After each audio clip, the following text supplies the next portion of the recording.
I'm very glad to see, once again, people have responded to yet another threat of war, and it's fantastic to see a full house tonight. We've been contacted over the last few days in the Stop the War office by all sorts of people volunteering their support, volunteering their practical activity in support of this campaign to stop an attack on Iran. And we've been contacted, apart from anyone else, by a number of MPs. Both John McDonnell and Paul Flynn MP have sent their apologies tonight, but they've also sent their support for the meeting and for the campaign.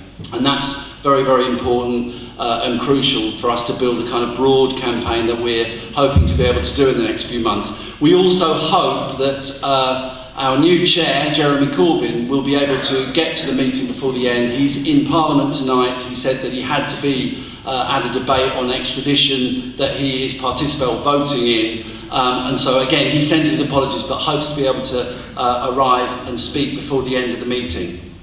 Speech. Before I call the next speaker, I just want to make one announcement, which is about a new book that has been produced in association with Stop the War and is on sale at the back of the room. And this is actually a book that marks the 10th anniversary of both the inauguration of the Stop the War Coalition, but also of the War on Terror itself. And it's a graphic and photographic history of the movement. Many of you will maybe have pictures of yourself or friends in it, but there are pictures and posters from all the major events and all the major protests that have taken place over the last 10 years. So it's a kind of souvenir, but it's also a political book to remind all of us the power and the importance of the anti-war movement. And I urge you all to go at the end of the meeting to the stall at the back and get yourselves a copy.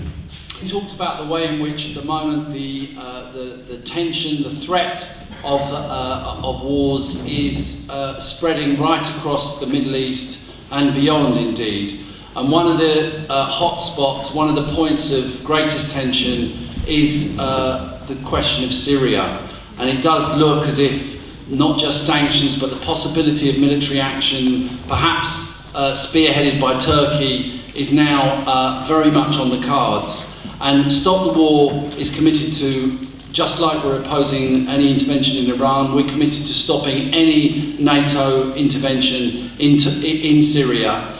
And we are committed now, thank you, we are today announcing that if there is military intervention against Syria, on that day, or depending on the time, on the day after, we will be calling a mobilisation outside Downing Street in the evening at 5 o'clock to protest against the extension of imperialist action in the Middle East in that way. So if there is any kind of attack on Syria, check the website, we'll send out emails, but we will be protesting down at Downing Street that day or the following day.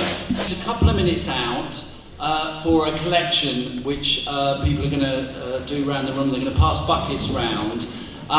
It's an obvious point, but it's one that constantly needs to be repeated, that organising meetings like this, organising campaigns costs a huge amount of money. Just the room booking is hundreds of pounds, and producing the leaflets is hundreds more pounds. But also, if we're serious, which I believe we all are, about launching a national campaign in the new year against the possibility of an attack on Iran, then we are going to have to seriously up the amount of funds, the amount of resources, the amount of practical support that we have. So I would ask you all to please dig deeply, and if possible to put notes in the buckets as they go round, so that we can refund our coffers and hopefully actually put a little bit of money aside from tonight's meeting to support that campaign in the new year.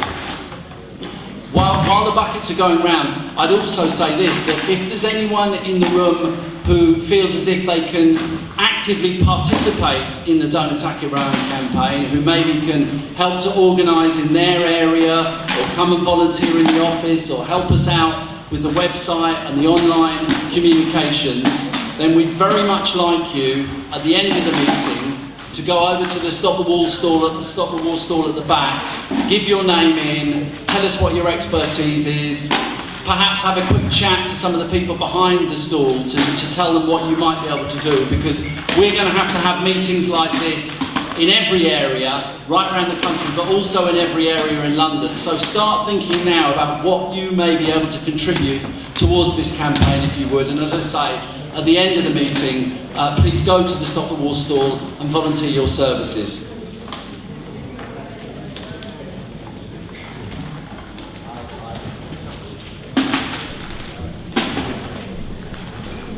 Oh, I've been asked if the buckets can come up to the top table. That's unusual. That's a first,